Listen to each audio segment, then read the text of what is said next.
If tomorrow's universal credit figures demonstrate anything, it will be class division, a concept painfully clear to our next guest, the Royal Ballet School's youngest ever principal ballet dancer, before dropping the establishment to go solo. Sergei Polunin grew up in arguably IMF-destroyed Ukraine, going underground, went to Toynbee Studios in East London to ask one of the greatest dancers in the world about challenging class division through art.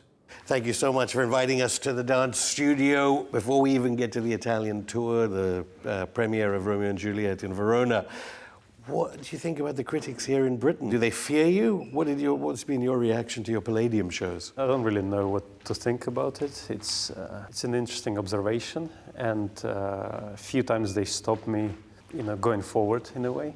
I kind of fought it back, but critics can really ruin support that you have. To begin with, it was hard. When you get bad critics, when you first time do something, people stop believing in you, especially in UK, and that can be very, very tough. And I had few tough years that I had to prove to my team, to people around that I will still carry it going. I believe in what I'm doing. Critics, I think, sometimes have agenda or have the way they work, and it's not always helpful for art and artists. In fairness, you reworked some Rite of Spring stuff, and when Diaghilev, Cocteau, and Stravinsky were doing Rite of Spring 100 or so years ago, they booed that too. Has anything really changed? Is it to do with the way you've choreographed Rite of Spring in the London shows? No, first of all, I want to say that music is still relevant, and it's amazing. And Nijinsky and Diaghilev obviously were so inspiring that it still carries on what they did many years ago. And actually, I don't know, it recharges people when I dance to this powerful music for 36 minutes straight. People get recharged, and it's a powerful piece, actually, powerful tool. But again, it's who you want to believe. Do you want to believe audience, or do you want to believe critics? Are they judging this new way you're doing Rite of Spring, or are they judging the fact you left the Royal Ballet and internal I think political it's many things. I don't think they like the way I live, or they like the freedom of it, and also I left establishment, which they did punish me at a certain time for. And I didn't say good things about them either.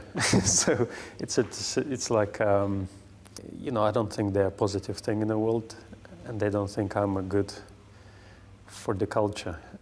Is it a class thing? Because other parts of the world, ballet is for the people, arguably. We've covered it in Cuba, we've got it in Latin America, in Russia, but over here, obviously, not so many people can afford the ticket prices, but is there a problem about the ballet establishment in this country? It is, and the way country is set up, it's a little bit restricted in the way, even ballet, it's restrictive. You don't go 100%. It's a little bit lower arms, it's a little bit more colder. So theater is like country, I guess. It has rules, and you feel that. And if you feel that in art also, and in dancing. And in different countries, you have absolutely different responses and different understanding. Sometimes, and I cannot say in England, audience are amazing. I love audience, and that's why I'm coming back to England and coming back to UK. I love the people and I love the audience. But the part of the establishment it's hard to penetrate that or change it, and they don't want to change. But what is it, jealousy, envy? I mean, do you think the class-ridden establishment saw the viral video of you dancing to the Hosier track, 27 million views or whatever, and thought they were somehow angry about the success of it? What was going on there? No, I'm not sure. But ballet is for the rich. It is dividing itself even more from normal people. So it is a luxury thing to have, and people actually don't want to. Rich people, they don't want other people to have it.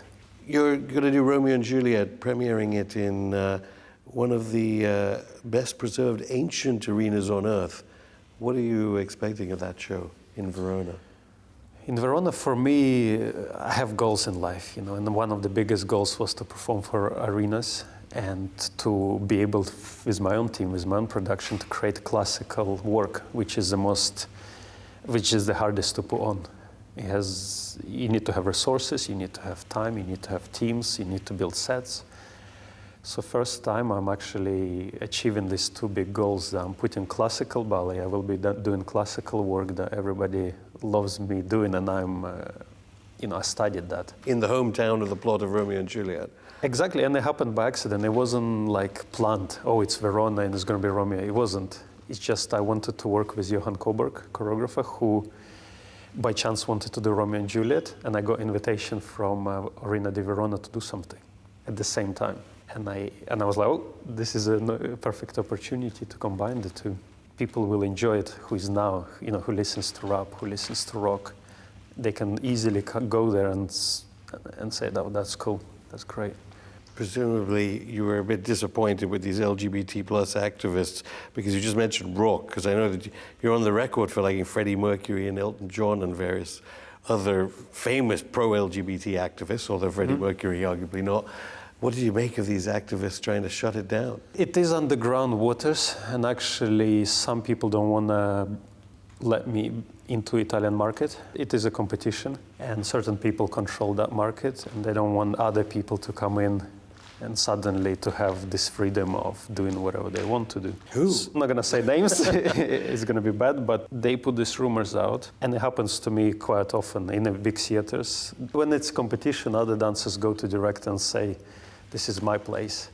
Don't invite, don't invite him because it's, you're going into their territory, and it's hard for others to accept it. And I got kicked out a few times from the theaters, or it happened to La Scala, it happened to Royal Ballet, that other dancers, it happened to Paris Opera. It was nothing to do with my Instagram, it was other dancers. My Instagram just gave them a little something to catch on, to make a scandal out of it. But that's one of the reasons I'm doing my own stuff. It's to have freedom to do what I want. And I want actually other dancers to have that freedom and other artists to just be able to create and do stuff. Are ballet dancers supposed to be completely controlled, quiet, and have no autonomy? It is. That's a problem. It is true, and the system is built, it's an army system that we tell you what to do. You're not allowed to go to the toilet, you're not allowed to come out, you're not allowed to warm up. They dictate you what they want, and it carries on to the theater. It's actually originated, when the king of France, he loved ballet, but the dancers who danced for him were peasants. It didn't evolve. There is no management, there is no agents, there's no freedom, and dancers been abused like that. Dancers have no right for anything, and they don't know about it. They live in their bubble. They think I'm a bad guy because I come out of their bubble, but I see how much they've been taken advantage of. Because we've talked to Hollywood actors who feel there's a bubble where you can't say anything nice about Donald Trump if you live in Los Angeles. And you come under attack for seemingly wanting, dialogue between Putin, Trump, whatever. You're not allowed to say that either. It's weird. As a human beings, we all have different opinions. But as a collective mind, we have to think one way. And if you don't think that way, you get kicked out and not been supported. And to be honest, a lot of people agree with me, but collectively they have to go and publicly say other way. What role does the media have then? Because the powerful have the media, arguably. Although you have your own social media, of course. Media is extremely powerful and important, and it's a tool. But they can actually... I'm lucky understood that there's many countries in the world, so I don't die if, for example, England or America or any other country doesn't support me, because I am looking at the world as a world. Or maybe the media is different from those people itself, because you commented Russian media has been a bit critical. And what is going on in Europe's largest country, Ukraine, your birthplace, where there's some kind of blacklisting going on? Ukraine, yes. I was unfortunately been blacklisted in Ukraine when I... What does that mean, though? You can't take Romeo and Juliet to... I cannot enter a country. And they wanted to take my passport away, but they couldn't legally. This was before Zelensky's election, the new president of Ukraine. That was before, yes. Before, and it was because I performed in Crimea, and I wanted to cross the border, and they stopped. They stopped me. Actually, they helped me. One of the people in the cultural department in Ukraine, he called me and said, "Do not cross the border because you will be taken." For what? Dancing. For dancing, yes. And that kind of kicked my thinking of, it's like, okay, that's not right. Yeah, I still cannot go there, which is a shame because I have parents there, grandmothers. Are you afraid about the rise of fascism in Ukraine? I think we live in a bit of a darker time where bad is a bit overpowering good, and I don't support Russia because it's Russia. Like I see it as a good. I just see administration doing actually good in the world, and that's why I decided to support them. You know, it's controversial here in Britain, Russia, of course. Yes, and I actually think if Britain and Russia would get along, there could be no war in the world. It's just two countries has to find the right connection. The outgoing Prime Minister Theresa May says the Russians kill people using chemical weapons.